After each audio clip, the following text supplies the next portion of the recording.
Thankfully, no one was killed, much to the disappointment of those bloodthirsty demons on the radical left. But guaranteed, that's not the only thing we're talking about today. Obviously, we'll discuss the assassination attempt on President Trump over the weekend, but there is other news to get to, including a congresswoman's winery, sadly, has closed. Also, a glimmer of hope in California. Something made the ballot that could be really, really interesting to see how it plays out. And drug-running Sri Lankan Buddhist monks. I kid you not, that is another story. All that and more coming up. My name is Jobob. Thanks so much for tuning in. The show starts right now.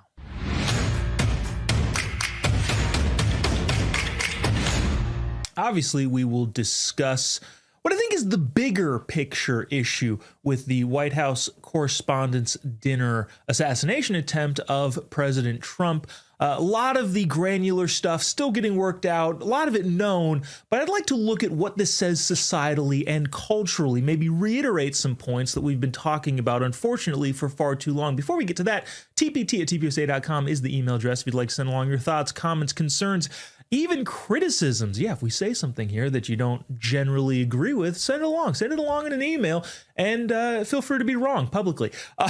Just kidding. tpt@tpusa.com. Even criticisms are welcomed. I will be with Michael Knowles and Matt Walsh tomorrow at the University of Idaho in Moscow, Idaho. If you'd like any information on that event, tpt@tpusa.com. That'll actually be the show for tomorrow. We won't see it tomorrow. Well, we will see it tomorrow, but in live event form here on the program. tpt@tpusa.com if you'd like any information or, again, have thoughts, comments, concerns. And if your email is grotesque, vile, and just downright nasty, the chances of it being read on the show actually go up substantially, because that is, in fact, what we do here. Speaking of vile and nasty, wow, did you get a load of the libs all over the internet? The assassination attempt of President Trump over the weekend at the White House Correspondents' Dinner was obviously the main story throughout the weekend. And rather than, again, look at the granularity of that, which, again, there's a lot there, a lot to get to. We can look at the academic background. We can pretend to be shocked. Holy cow, a California teacher, who would have guessed? But I'd actually like to look at this top down from a 30,000-foot view higher up of what is going on societally. How does this keep happening? Now, this may feel a little bit obvious, and maybe some of it is, but it doesn't hurt to reiterate the point that we've been making continually, is that the left, it at its core, is unfortunately very, very violent and okay with violence. After another unsuccessful assassination attempt, thankfully, the violent freaks immediately went to the internet to blame the president. Hey, maybe if you didn't say mean things, people would stop trying to kill you, which of course is crazy. But where does that come from? Well, it comes from a lot of places, especially in the mainstream. I'm going to play you some clips. Now, obviously, unfortunately, this is not an exhaustive list of various clips, but I think the clips that we're going to play do highlight where, unfortunately, the mainstream progressive movement is and why so many people on the left think violence is, well, just fine and dandy in our political system. First up is a clip from Jimmy Kimmel's show. President Trump has been taking aim at Jimmy Kimmel, again, rhetorically speaking, because libs love to take things out of context, and saying, hey, this should not be on the air because what he's saying is vile and disgusting. Well, what is it that he's saying that is vile and disgusting? First clip from Kimmel's show was from last week, where he did a mock White House press correspondents' dinner in which he roasted some of the admin, including one Stephen Miller. This is cut 15. Oh, look at who we have here, Stephen Miller. Stephen Miller is so racist. The reason he went bald is because his hair was black. Stephen Miller puts the cyst in white supremacist. He's like if baby Hitler traveled in time to kill us. Great. Wow. So on network TV, one of the hosts is stating as fact, not making the argument for, stating, okay, one of the president's advisors is racist, a white supremacist, and also, yes, you guessed it, Hitler. Now, here's the question that I would pose to many libs out there who say this sort of stuff and think that it just kind of, this is just how political rhetoric is nowadays. Okay, well, if what you're saying is true, that somebody is a white supremacist, a Nazi, Hitler even, if those things are true, would it warrant hurting that person, even killing that person? And if it is, maybe we should think a little bit more about the language that we use, the rhetoric that we use when talking about real people in the real world. The problem is, it isn't just the advisors to the president. It isn't just people close to him or around him. Kimmel also went to take shots at Melania Trump and said this disgusting and horrible thing again on network TV, cut 16. Our First Lady Melania is here. Look at Melania, so beautiful. Mrs. Trump, you have a glow like an expectant widow. Now, what we're trying to do here ultimately is kind of go up the chain, right? Well, I guess go down the chain. Look at the top down. Yes, the cultural figures who then reflect themselves into the political figures, which then reflect themselves into the voting bloc as a whole. Where does this lead us? Now, this is not only one instance. Obviously, there are a ton of instances, even to the point where the mainstream left, the New York Times, not some offshoot Mother Jones wannabe, the New York Times has people on their platform who say things like, kill the MFers, let the streaks soak in their red capitalist blood. This is not some offshoot of online, dare I say, commentary. I don't think it's that. I think it's just vile nonsense. They have it on the New York Times platform, which then leads politicians, in my opinion, to say things like Tim Walz said on the campaign trail. Now, again, this is not an exhaustive list. There wouldn't be enough time on the entire RAV TV schedule to put all of the things like this on this show. But again, this is just an example of what is being said on the lefty side of the aisle. This is Governor Tim Walz, cut 17. The former chairman of the Joint Chiefs of Staff, Mark Milley, said, "No one has ever been more dangerous to this country than Donald Trump, and he is a fascist to his core." Let that sink in, and don't be a damn bit afraid of saying it, because that's exactly who he is. Which again brings the question, if those things are true, if he's the most dangerous threat to the country, if he's a fascist to his core, would that warrant actual violence against that person? And if it does, maybe you should think about the terms that you use. Now, the obvious argument that the libs try to make here is, well, this is just, it happens on both sides. This is a both sides issue. Oh, cool. Yeah, sure. Let's compare and contrast the both sides.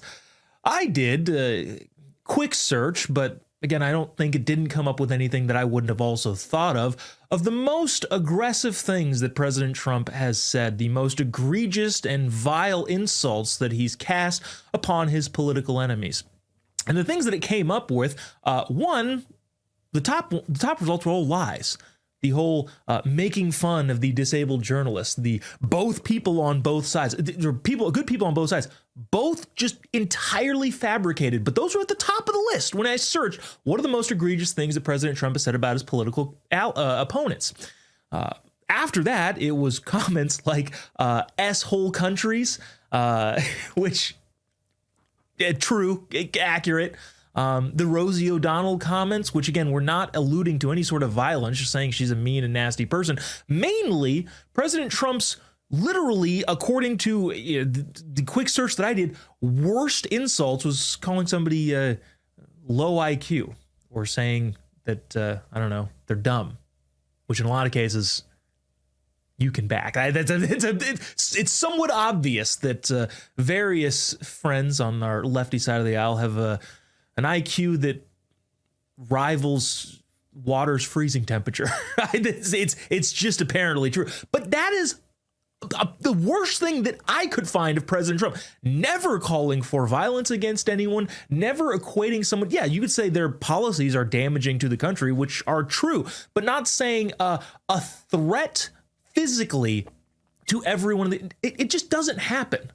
Now, on the other side, again, remember, this is happening on both sides. You've got people like Jimmy Kimmel, we just talked about, like Tim Walz, but again, countless other on the left calling anybody who to the right of, I don't know, Mitt Romney. Well, that's not even a good example because they called Mitt Romney a fascist. What I'm saying is to the right of the most milquetoast conservative, and I can even use air quotes as conservatives, a fascist, Nazi, Hitler, the greatest threat. It's ubiquitous. It's everywhere. It's on all of the networks. It's on all of the cable news channels. It's all over the internet. And some of the most mainstream lefty progressive outlets are platforming people without really even thinking anything of it. There's also the idea, the false idea that political violence actually, if you look at the statistics, political violence actually happens much more on the right. Oh, really? If we looked at the statistics, yeah. Yes, stats nerd. Maybe you would see that most of the violence that we see isn't categorized as political violence. For whatever reason, the methodology when it comes to that sort of stuff, calculating it, is that, well, you know, if it could be perceived as somebody on the left, no, that's just a crazy person. They're not actually a leftist. They're not actually a progressive. On the other side, anybody who isn't a leftist definitively, that's clearly right-wing political violence. I don't know, just recap a little bit. Where have you seen more political violence? Obviously, the first thing that comes to mind is my friend and yours, Charlie Kirk, being assassinated. There are the now 3 attempts on President Trump's life. Steve Scalise was shot playing a baseball. The threats and the real world life instances seem to be countless, unfortunately, by the way. And there are many instances, some of which I was a part of, in which lefties did the violent thing, which they often do, that wouldn't have been counted in the statistics. For example, I went and looked this up. This was a while ago, but I went and looked up the time where I was with Charlie at the University of California, Davis, and I stupidly was standing too close to a glass door, and a bunch of Antifa people smashed in glass on my face. Believe it or not, even though I felt like that was a pretty violent attack, wasn't included in any of these stats. In other words, the idea that there's more violence on the political right is farcical, especially when you look at the methodology behind that. Now, where does that lead, right? We're looking from a top-down, 30,000-foot view. Where does all of this lead? Unfortunately, it leads to the seeming ubiquity, but at the very, very least, the most charitable, way too big of a percentage of people who take to the internet platforms and apparently say things that they mean without any sort of fear of any sort of consequence. This is what the culmination of this ends up getting to. This is cut 18. Motherfuckers missed again. Oh my God. I'm already crying.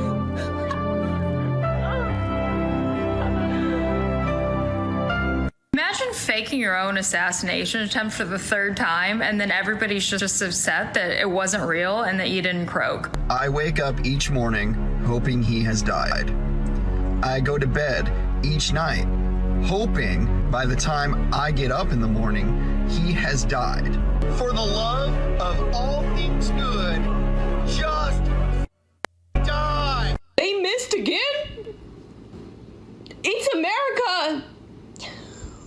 They missed again. If somebody misses one more time, nobody wants to work these days. Nobody wants to get out there and work.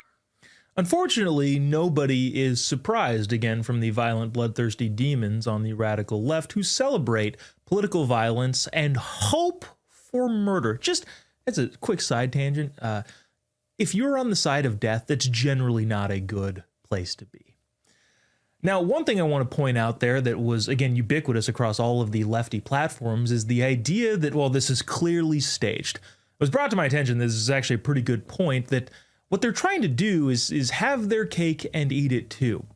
As evidenced by, again, those violent demon freaks, if an assassination attempt is successful, well, it's a good thing. And if it's unsuccessful, well, then it's clearly staged to gain attention, which is a ridiculous, horrible, and evil thing to think. But again, what do we expect from people who celebrate violence, celebrate murder, and celebrate assassinations. Now, I do want to say this too, given the unfortunate ubiquity of the idea that it was staged. There's way too many people on our side saying, well, this is clearly staged, to which I would just respond to anybody who may have that inclination to, if I can see it in our emails, tpt@tpusa.com, if there's anybody out there. Yes, conservatives somehow convinced a progressive from California, a Kamala Harris donor, to ruin his life with actually no, thank God, no physical effect on his proposed targets.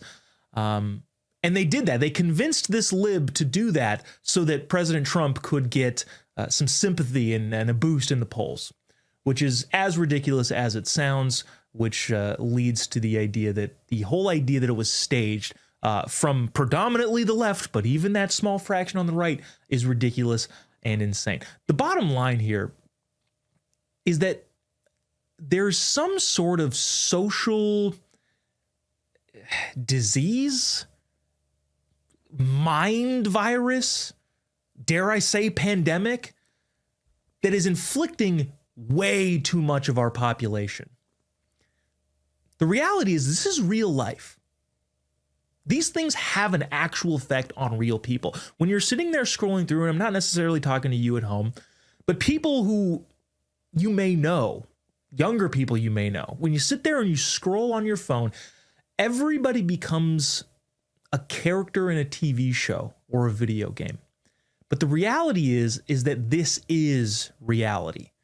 The idea that you can just sit around and throw around crazy accusations and, that's not going to actually matter. No, it does actually have an effect on the real world. So we should be very, very cautious about how we use our words, how we craft our rhetoric, and how we see people as people, which we should see them as people.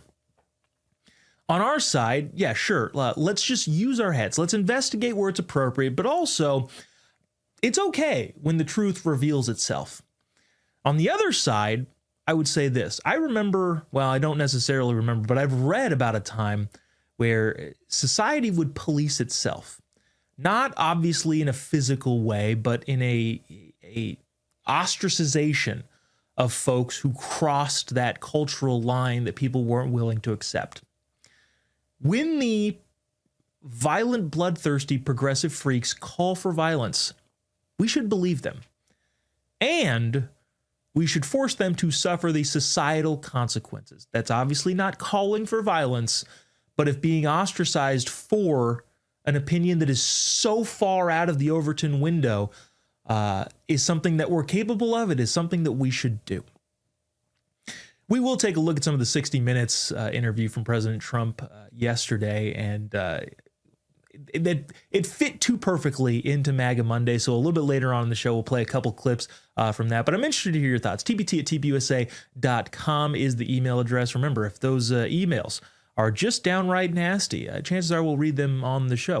We're trying to be, I'm not going to say that. The joke was going to be, we're trying to be like the libs, but that's just so far unbelievable because they're unbelievable. That doesn't even make a ton of sense. But tpt@tpusa.com, if you have any thoughts, comments, concerns here, where is our country headed? How do we fix any of these problems? Believe me, I am open to any and all suggestions. tpt@tpusa.com. We will be right back with Get to the Point, as well as some, just tragic stories about business failings and people in Congress and wineries. It's hilarious. But tpt@tpusa.com. We'll be right back after the break. Don't go away.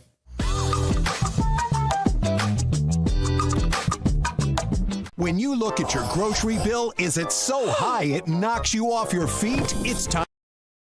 At Real America's Voice, we love Pastor Jensen Franklin, a faithful servant of the Lord who brings our audience life-changing sermons every Sunday. God is after a conversation with you. And now, Jensen has a new book that will impact you too. What if your most effective prayers were not your longest ones? So many believers feel pressure to say more, thinking longer or more eloquent prayers will move the hand of God. But Scripture says otherwise. Throughout the Bible, brief, heartfelt prayers brought breakthrough and divine intervention. And if I can inspire you to pray, I can inspire you to be like Jesus. You will discover how even a simple cry, like, "Lord, save me," can open heaven's windows. I really believe it's going to change your life. Filled with biblical examples and practical encouragement, this book will help you pray with confidence in every circumstance. You are missing so much more God has for your life. Get ready to experience the miracles that come when you pray short, bold prayers filled with power. Scan the QR code now and order your copy today on Amazon. When it's breaking, we're moving. Breaking news. Breaking news.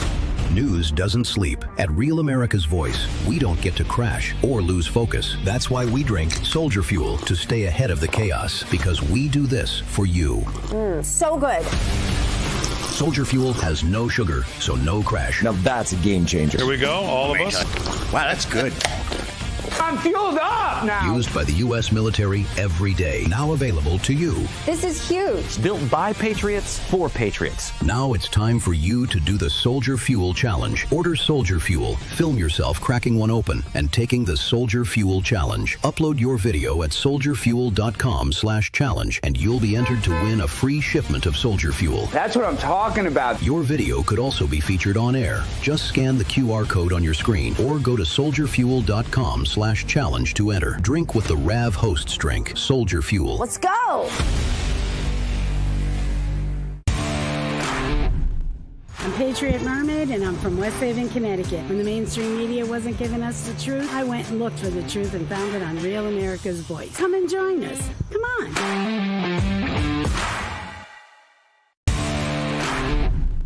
I'm Terry from New Jersey, and I just want to say that I love Real America's Voice. I love you guys. Keep up the good work.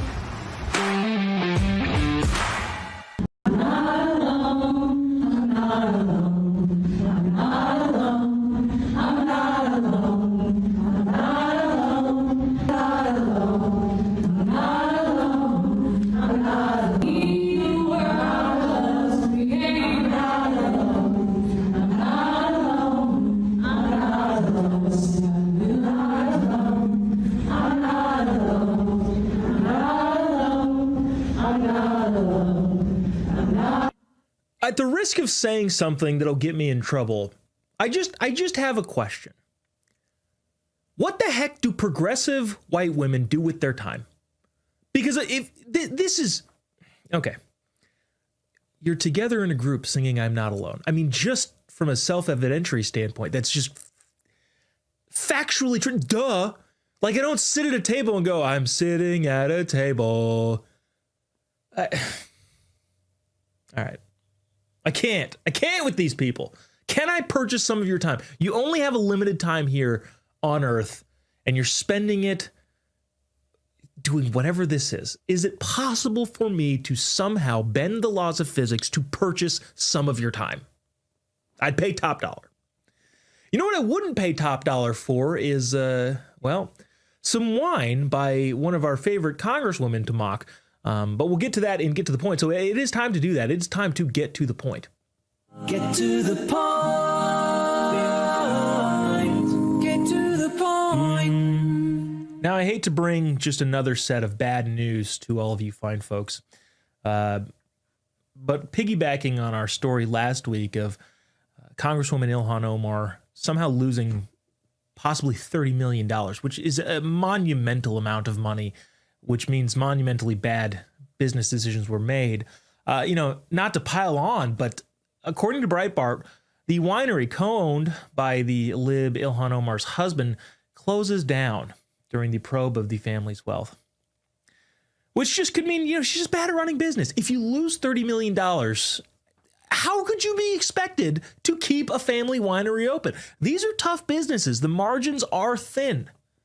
Except for like, this is like the perfect money laundering scheme. It's like hunter's art, right? Like wine is like all subjective, right? If you're, it's not like a regular tangible product where people are like, I would never pay this for that. Some people would be like, yeah, I'd pay $50,000 for a bottle of wine from Ilhan Omar's winery. And oh, look at that. She happens to support this piece of legislation that I'm getting behind. Who would have thought that this is how this worked?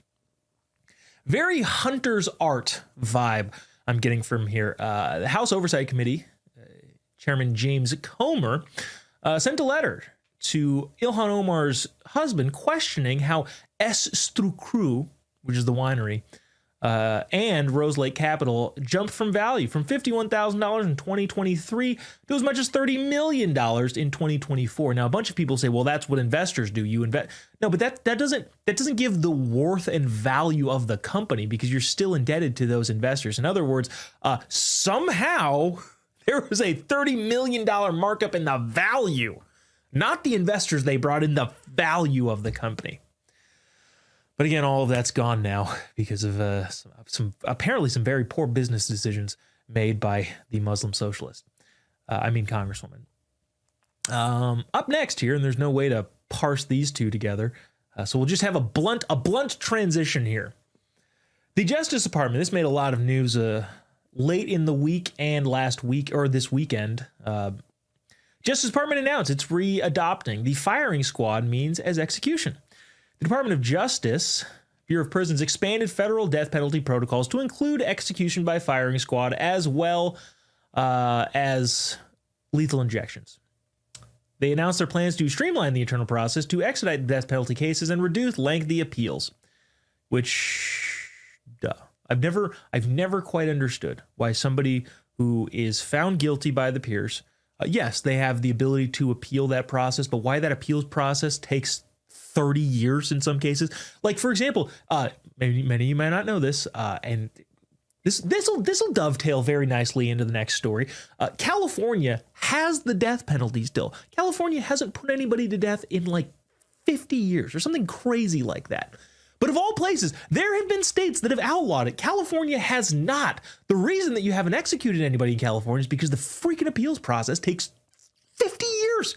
In some cases, and they just never get around to it, which is crazy. So maybe force some states like California, and I know this is a federal thing, I'm not trying to conflate those two things, but maybe it forces some of those states to, if you shorten the appeals process, which again, you get the right to appeal, but maybe shortening that process to either decide something would force states to adopt the beliefs that they genuinely hold and let the voters decide how they like that.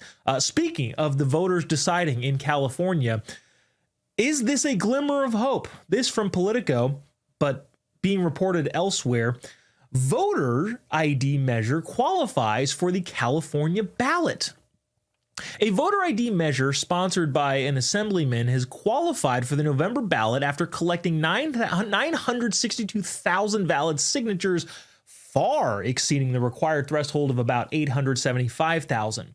The proposal, this is going to be on the ballot in the state of California. The proposal would amend the state constitution to require voters to show identification at polling places or provide the identification number on mail-in ballots, which the fact that this isn't already a thing blows my mind, but the states are doing it themselves. And if the polling were indicative of how this thing may go, remember, the overwhelming majority of conservatives, independents, and liberals think, that clearly you should have an ID to vote. It's not really even a question. Well, now it's going to be put to the test. Instead of making this whole federal thing, the SAVE Act, which I support, but instead of doing all that and having the mainstream media bungle all of this up, it's actually going to be put on the ballot in the most progressive blue state in the union. And if it passes there, that would be vindication of the idea that, everybody has an idea, and everybody agrees that that ID should be shown to prove that you're eligible to vote before you, vote. Duh. I'm super curious about this. California currently does not require voter ID, and in many ways bans you from even checking. Like in California, not only do you not require it, you're not allowed to check somebody's ID, which is bananas to me. But this November, we are going to see a true and ultimate test of what these voter ID laws or constitutional amendments could look like in the most progressive state in the union. If this happens, it will be a cascade of other states not even needing to get the federal government involved, saying, yeah, we should do this. This is politically advantageous to us on both the right, left, and even in the center. All right, number 4 here. And this is good news, and it's also just, gosh, why are we having to do this? Governor DeSantis unveils new Florida congressional map that would give the GOP conservatives an extra 4 seats. Another redistricting thing.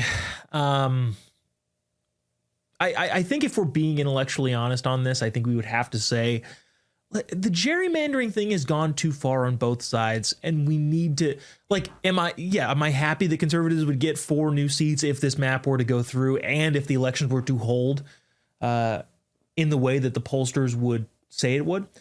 Sure, yeah, but also, like, at what cost? At the expense of lib states doing the same things? To the point where in California, they're whittling it down to, like, 3 even possible congressional wins for conservatives.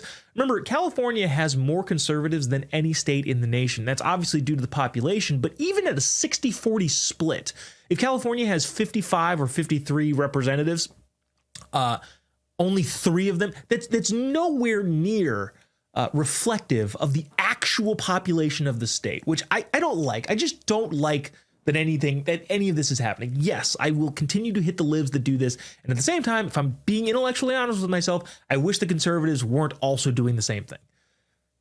Just let people vote how they're going to vote. Yes, you're going to have gerrymandering fights within states, but this being like this big national story, and then the next state is going to be a deep blue state.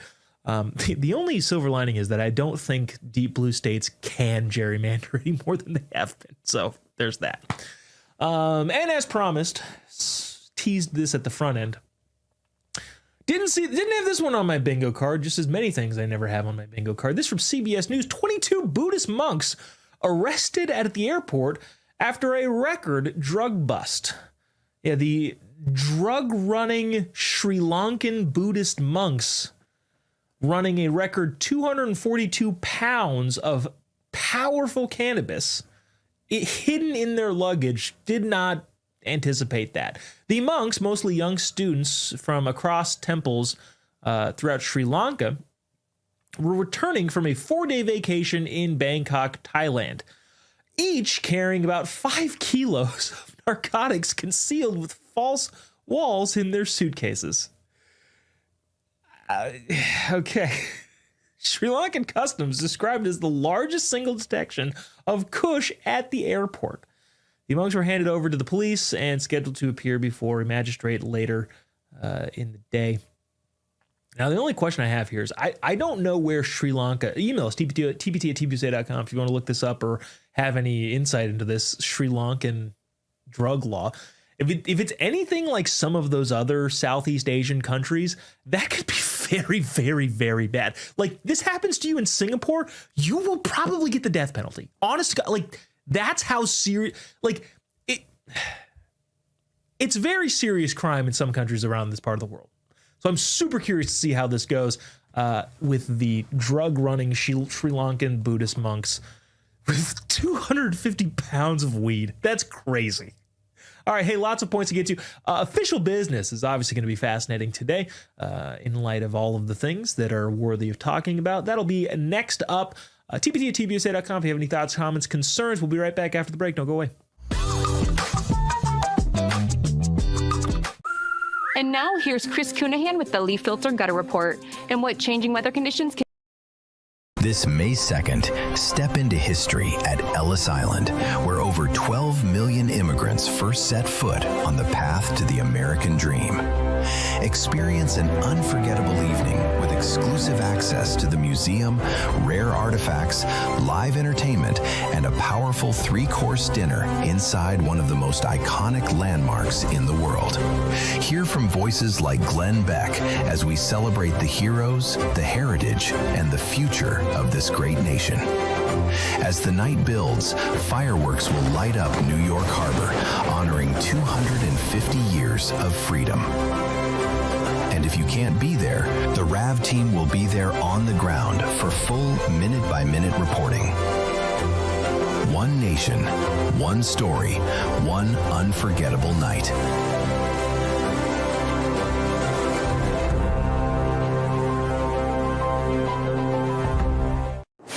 When it's breaking, We're moving. breaking news. Breaking news. News doesn't sleep. At Real America's Voice, we don't get to crash or lose focus. That's why we drink Soldier Fuel to stay ahead of the chaos, because we do this for you. So good. Soldier Fuel has no sugar, so no crash. Now that's a game changer. I'm fueled up now. Woo! Used by the U.S. military every day. Now available to you. This is huge. Bill. Are you really? We'll bring the cops. This is a public place. It is. We have a march that's about to proceed through here. Request that you relocate. I will relocate if you give me a kiss right here. I'm not going to do that. If you do that, you can get your wish, but everything has a price. You've been stalking me around all day. You might as well just, come on, just consummate it. You've been observing other people. I've been observing you. Do you like what you see? I mean, obviously, my obvious question is, why is that man anti-MMIW 2G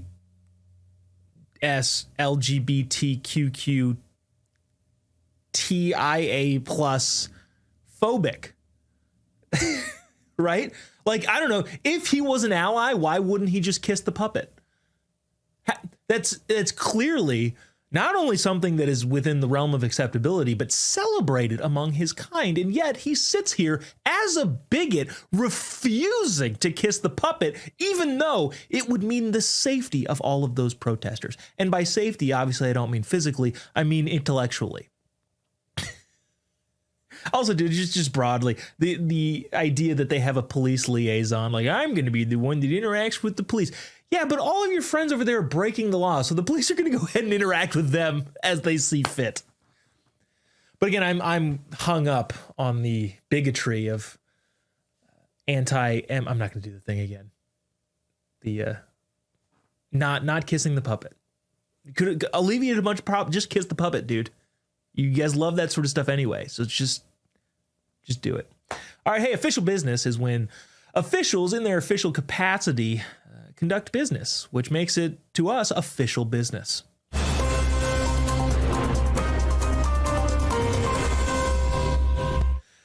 Producer Glenn and I had a long discussion about how we could best squeeze the last remaining legislative juice out of our favorite Congresswoman to mock, one Jasmine Crockett. And we're doing a pretty good job, I think.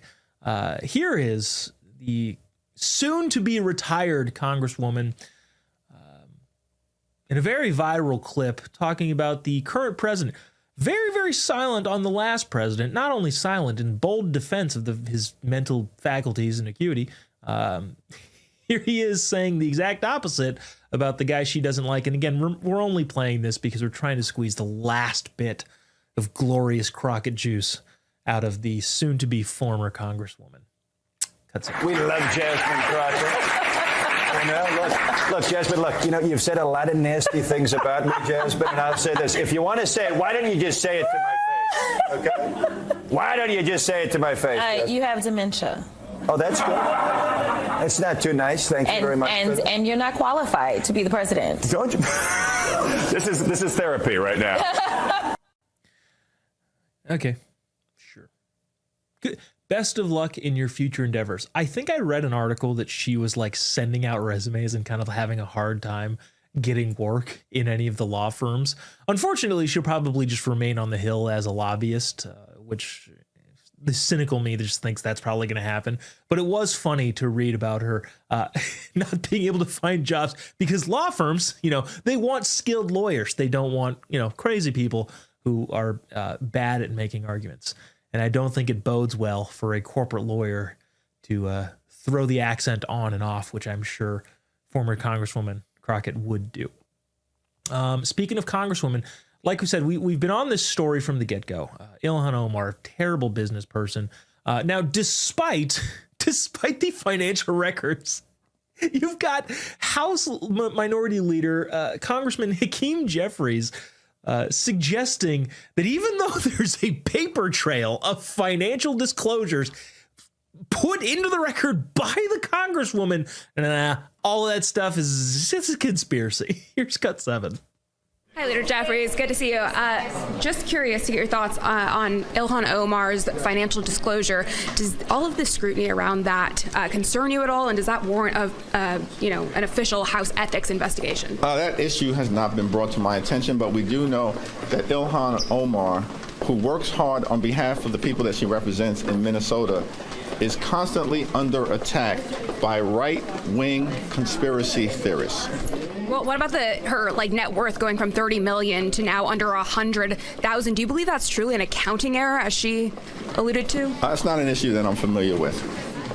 What about her winery that she is now dissolving from her financial disclosure? We're working to stop this reckless war of choice in the Middle East, get the economy back on track, win this gerrymandering war that Donald Trump started that we're going to finish. It's not an issue that I've been locked in on up to date. One of the things that I think is fascinating is the inability of some congresspeople, and this happens on our side too, to just be a normal person. Actually, I'm doing my Obama impersonation, and she's being her. These are right-wing conspiracy theories. Reminds me of the Ricky Bobby. I don't know what to do with my hands. Somebody should do a Congressman Hakeem Jeffries dance sequence with the choreography being all the things. You could probably put it to music, and if I had time, I would do it myself. All right, last one here on official business, because I want to leave time for our MAGA Monday clips of President Trump on 60 Minutes, which was so interesting and in many cases awesome. Here is, we have to actually be I think, very concerned. It appears that Congressman Jamie Raskin is deaf or blind. One of the things where it just completely unable to see the things happening in his own eyes. Now, of course, if, Mediaite gets a hold of this, going to be like, you're making fun of... No. I genuinely think there might be a problem with his ability to see things, as evidenced by this comment on CNN. This is cut 8. And you have, as many of your fellow Democrats, have used some heated rhetoric against the president. And do you think twice about that when something like this happens? What rhetoric do you have in mind? Just talking about some of the fact that he, is terrible for this country and so on and so forth. I understand that that's your democratic right, but overall, do you have a responsibility? I have no personal problem with Donald Trump at all. I mean, I talk about the policies of this administration, the authoritarianism like we saw on display in Minneapolis. I have no personal problem with the president. I just, want to call him an authoritative fascist dictator. I just don't. But again, maybe it's his hearing, maybe it's his eyesight. I don't know what's going on, but what rhetoric? He could be not able to see what's in front of his own face. I don't know. I'm not making fun of whatever's going on health-wise with his eye there, as was very apparent. I'm just more making the comment, how do you not, what are you talking about? That reminded me of that other MSNBC lady that's like, I don't think anybody has called the president Hitler. Not that I'm aware of. Maybe you're opening your eyes a little bit there, libs. All right, hey, MAGA Monday coming up. President Trump took it to 60 Minutes. We'll play two of my favorite clips from that and discuss. TPUSA.com is the email address. We'll be right back after the break. No, go away.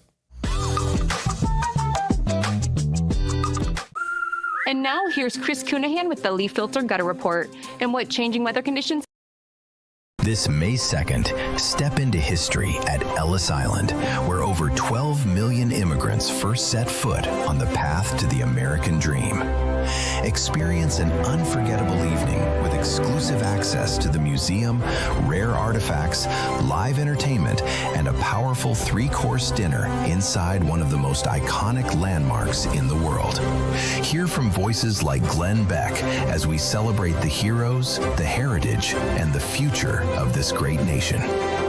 As the night builds, fireworks will light up New York Harbor, honoring 250 years of freedom. And if you can't be there, the RAV team will be there on the ground for full minute-by-minute reporting. One nation, one story, one unforgettable night.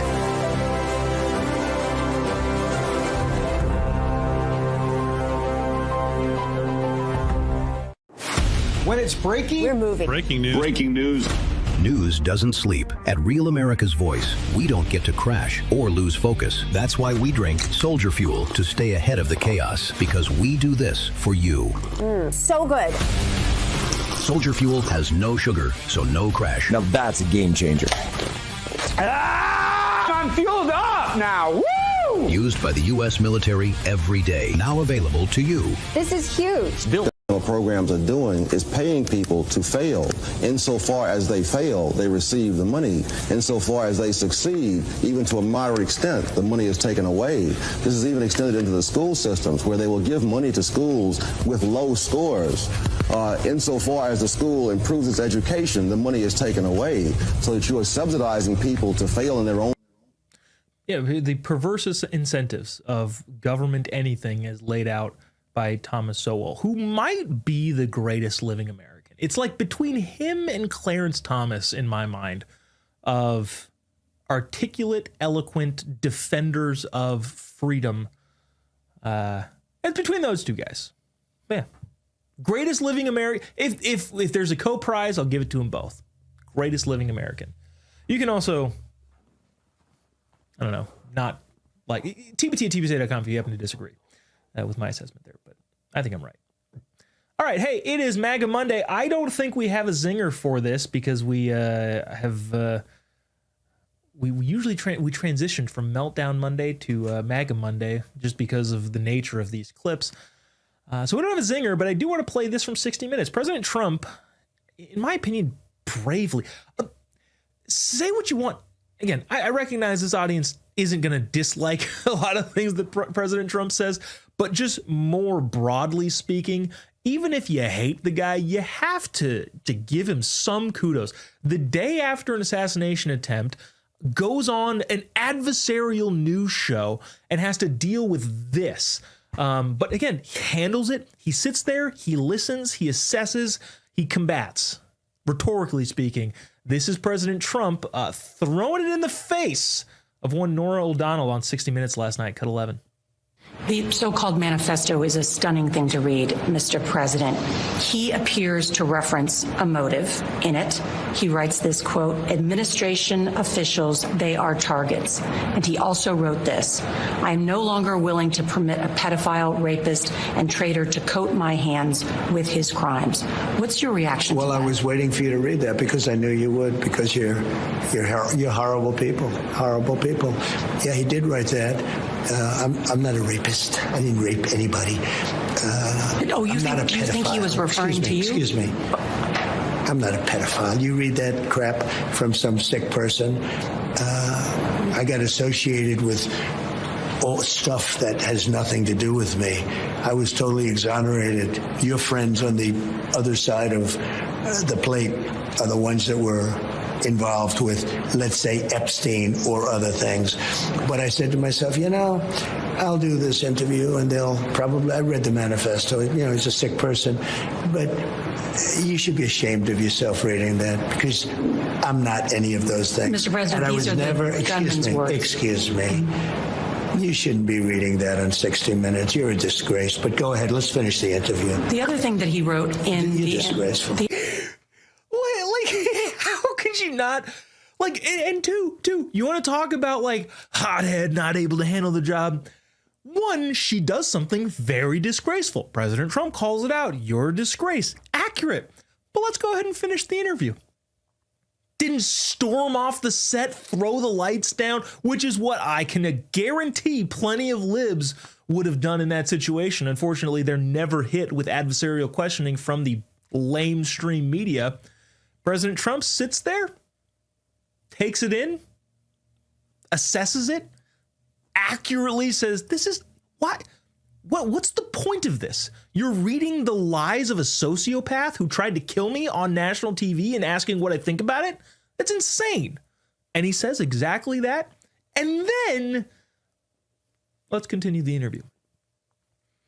Now, obviously, I'm not saying that she shouldn't have asked questions related to the White House Correspondents' Dinner assassination attempt, but that specifically, that has a point that she was trying to make.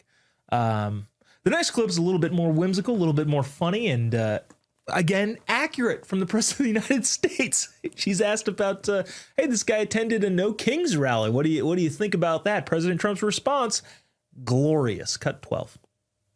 Why don't you read it? You just did, so why don't you read it? Well, he had a lot of anti-Christian rhetoric. He was part of a group called the Wide Awakes. He had attended a No Kings protest in California. No Kings. Yeah. What did security tell you about what may have been his motives? The reason you have people like that is you have people doing no kings. I'm not a king. What I am, if I was a king, I wouldn't be dealing with you. Which is true. If we were any of the things that they continue to call us, they wouldn't be allowed to call us that. If all of us were a bunch of fascists, guess what is a pretty big priority of fascism? Crush the rhetoric of the dissent by whatever means necessary. If we were any of the things that they accuse us of being, they wouldn't be able to accuse us of being those things. It's like this circular thing that's like, hey, dude, if I was a king, I wouldn't be sitting down. I'm not talking about me as Trump. If Trump was a king, he wouldn't be sitting down with adversarial media to get his message out. It's hilarious in and of itself, and I'm glad President Trump called it out for what it is. TBT at TPUSA.com if you have any thoughts, comments, concerns, criticisms there. How do you think he did? The rest of the interview was pretty great. We obviously can't play a ton of it, but I thought it was fascinating to see President Trump bring on the adversarial lib media and talk about what I think is a very serious event that happened just a day before. Not many other people could do that. TBT at TPUSA.com. We'll be right back after the break. Don't go away.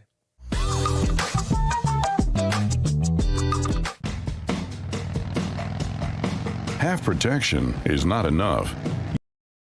This May 2nd, step into history at Ellis Island, where over 12 million immigrants first set foot on the path to the American dream.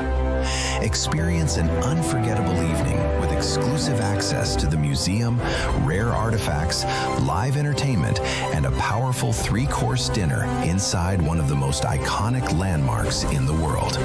Hear from voices like Glenn Beck as we celebrate the heroes, the heritage, and the future of this great nation. As the night builds, fireworks will light up New York Harbor, honoring 250 years of freedom.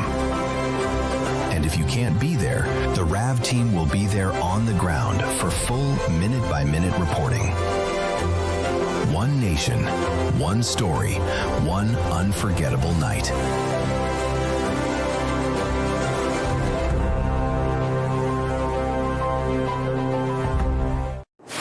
When it's breaking, we're moving. Breaking news. Breaking news.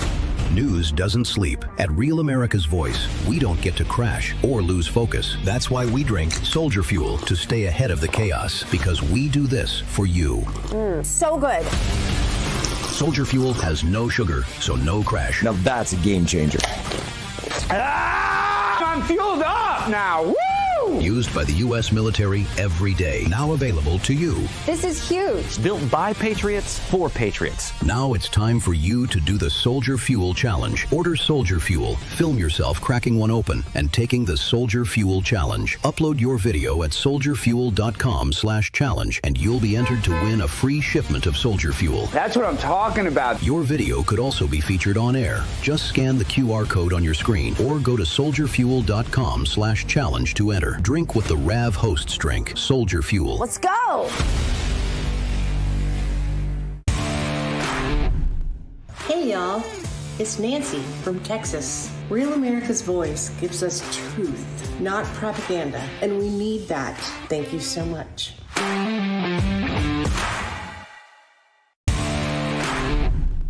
I'm Patriot Mermaid, and I'm from West Haven, Connecticut. When the mainstream media wasn't giving us the truth, I went and looked for the truth and found it on Real America's Voice. Come and join us. Come on.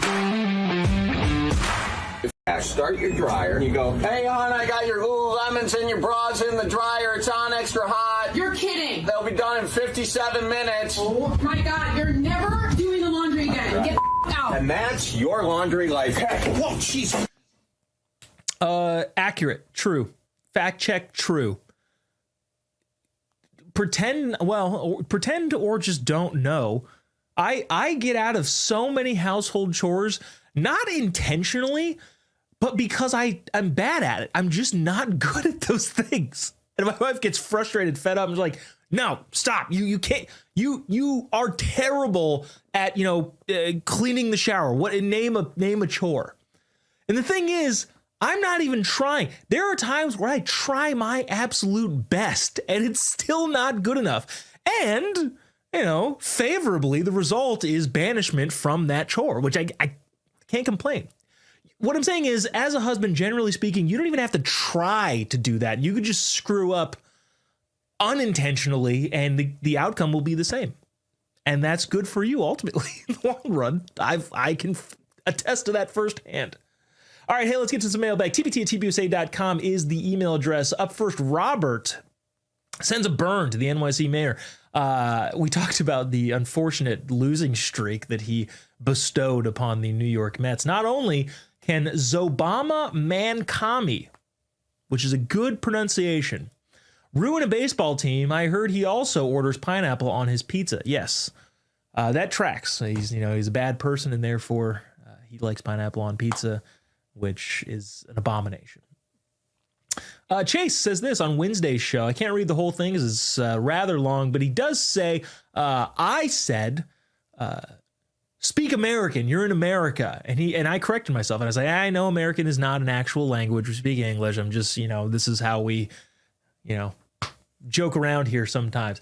He actually said it is. It is. He uses an analogy. Nordic language talks about the various linguists in the various different languages, and effectively says, well, the dialect spoken in various Nordic countries is some differentiation of the same language, but they are technically their own language, which means it is accurate, could be accurate to say that American, considering it is a different dialect from those bad-teethed tea drinkers in the UK, is our own language, which I appreciate that, Chase.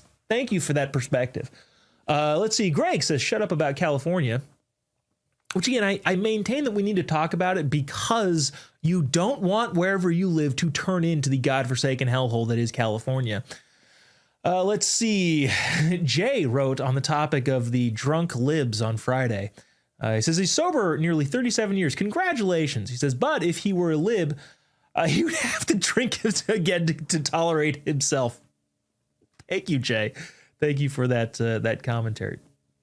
On the topic of women in Germany being warned by their police, hey, don't engage with men, Harry wrote, confirming that the crimes effectively that tragically are inflicted on many women in Germany, but the broader European Union as a whole, are from Islamists, the majority of the perpetrators.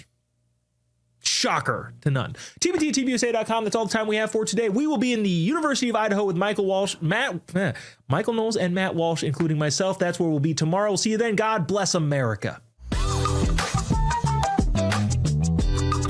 Hi, I'm Ben Cozy. Isn't traveling a pain in the neck? you're cramped, uncomfortable, and forget about it. This May 2nd, step into history at Ellis Island, where over 12 million immigrants first set foot on the path to the American dream. Experience an unforgettable evening with exclusive access to the museum, rare artifacts, live entertainment, and a powerful 3-course dinner inside one of the most iconic landmarks in the world. Hear from voices like Glenn Beck as we celebrate the heroes, the heritage, and the future of this great nation.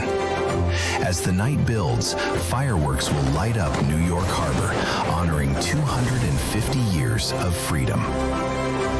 And if you can't be there, the RAV team will be there on the ground for full minute-by-minute reporting. One nation, one story, one unforgettable night.